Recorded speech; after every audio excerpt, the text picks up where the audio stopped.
Hello student, welcome back to your channel. तो first of all हम लोगों ने मतलब कल कवर किया था कि सेगमेंट क्या होता है, सेक्टर क्या होता है, ये चीज़ें सारी कवर कर ली थी। तो अब हम लोग कवर करने वाले हैं क्या, फॉर्मूले। मतलब एरिया रिलेटेड टू सर्कल में जितने भी फॉर्मूले आने वाले हैं हमारे, सेक्टर एरिया, सेक्टर का एरिया कैसे निकाला जाता है, सेगमेंट का एरिया कैसे निकाला जाता है, और लेंथ ऑफ आर्क कैसे निकाली जाती है, ये सारी चीज़ें जो है वो हम कवर करेंगे। तो फॉर्मूले हम लोग 1 to 1 लिखते जाएंगे। तो इसके बाद कवर करेंगे हम लोग अपने क्वेश्चंस, इंपॉर्टेंट। तो पहले तो फॉर्मूले देखेंगे। तो पहला फॉर्मूला है हमारा सरकमफेरेंस। सरकमफेरेंस ऑफ, अब ये सर्कल के बारे में बात हो रही तो मैं सर्कल ना लिखूं, डायरेक्टली फॉर्मूला लिखती हूँ, ठीक है।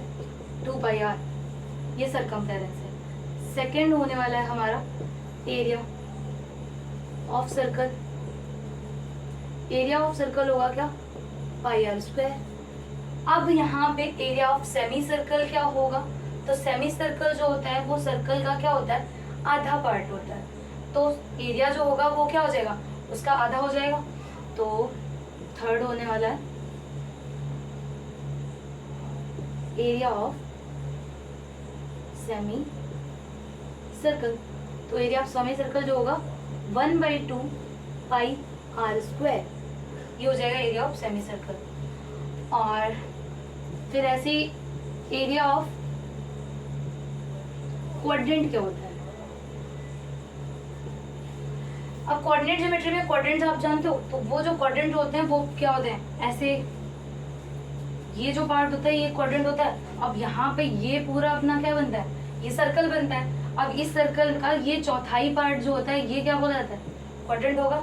तो क्वाड्रेंट का एरिया जो होगा वो क्या होने वाला है, ये पूरा सर्कल है, पूरे सर्कल का एरिया जो होने वाला है वो क्या हमारा πr²। उसके बाद ये आधा हटा दो, तो ये वाला पोर्शन जो होने वाला है, ये वाला पोर्शन, ये जो था ये हमारा सेमी सर्कल था। तो सेमी सर्कल का एरिया हम लिख चुके हैं 1/2 πr², मतलब कि सर्कल के एरिया का आधा।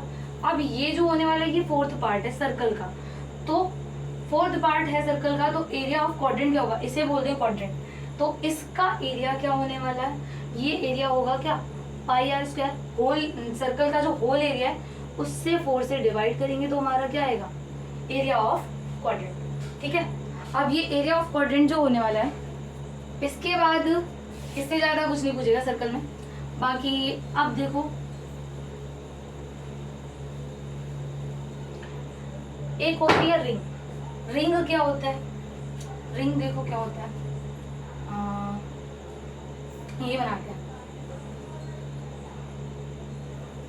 इन्हें टू कोसेंट्रिक सर्कल भी बोलते हैं। क्या बोलते हैं, टू कोसेंट्रिक सर्कल। अब यहाँ पर ये इसका सेंटर जो होता है वो सेम होता है, जैसे इसकी रेडियस जो है वो स्मॉल आर है, ठीक है। इसकी रेडियस जो होने वाली है वो क्या है हमारी, कैपिटल आर है। ये रेडियस स्मॉल आर, ये कैपिटल आर। अब इन दोनों ही सर्कल के सेंटर जो है वो हमारे क्या है, सेम सेंटर है। अब इसके बीच का एरिया, एरिया ऑफ रिंग, मतलब इसे रिंग भी बोलते हैं और कोसेंट्रिक सर्कल। अब दोनों ही चीजें आपको याद रखनी है।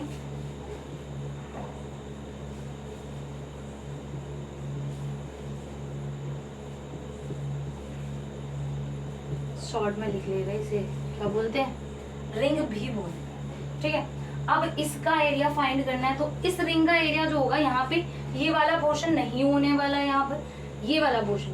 अब ये पोर्शन आपको दिख रहा हो तो ऐसे ये वाला पोर्शन जो बताना है, इसका एरिया फाइंड करना है। तो एरिया ऑफ कोसेंट्रिक सर्कल क्या होगा,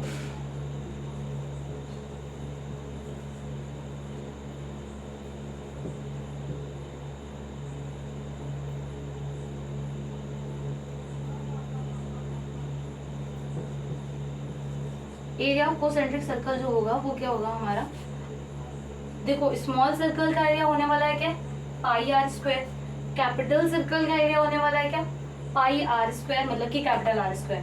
अब पूरे वाले सर्कल में से अगर हम ये स्मॉल वाले सर्कल का एरिया हटा दें तो हमारे पास यही वाला पोर्शन बचने वाला है। तो ये क्या होगा, पाई कैपिटल r², ये बड़े सर्कल का एरिया हो गया। अब ये बड़े सर्कल का एरिया आ गया तो उसमें ये भी तो इंक्लूडेड है, तो इस वाले सर्कल के एरिया को क्या करेंगे, घटा देंगे, तो पाई स्मॉल r²। अब ये जो आएगा ये क्या होगा, कोसेंट्रिक सर्कल का एरिया होगा। कोसेंट्रिक सर्कल का एरिया जो होगा वो ये होगा, ठीक है, रिंग का एरिया बोलते हैं वैसे। तो अब यहाँ पे देखो पाई कॉमन ले लेंगे तो यहाँ क्या बचने वाला है, आर स्क्वायर माइनस का स्मॉल आर स्क्वायर, अब capital R square minus small R square. अब ये हमारी कुछ आइडेंटिटी देख रही है, A square minus B square है, तो A square minus B square मतलब कि पाई, ये A plus B, A minus B form में हो जाएगा, तो यहाँ पे क्या हो जाएगा, कैपिटल आर प्लस आर और कैपिटल आर माइनस का स्मॉल आर। तो इसे ऐसे भी डिफाइन कर सकते हैं, आप जैसे चाहो वैसे याद करो, इधर से थोड़ी हमारी कैलकुलेशन इजी होगी इसलिए बताया, ठीक है। ठीक है, अब ये कोसेंट्रिक सर्कल समझ में आ गए। कोसेंट्रिक सर्कल क्या होते हैं, ऐसे सर्कल जिनका सेंटर सेम होगा लेकिन रेडियस जो होगी वो क्या होगी, अलग अलग होगी, ठीक है। कोइंसाइड सर्कल नहीं है, कोइंसाइड सर्कल जो होते हैं उनका मतलब कि वो सर्कल की रेडियस भी सेम होगी, एक तरीके से कॉन्ग्रुएंट सर्कल भी बोल सकते हैं, ठीक है। तो ये एरिया ऑफ कोसेंट्रिक सर्कल हो गया या रिंग हो गया, कुछ भी बोल लो, ठीक है, जैसी जरूरत पड़े वैसा यूज कर लेना।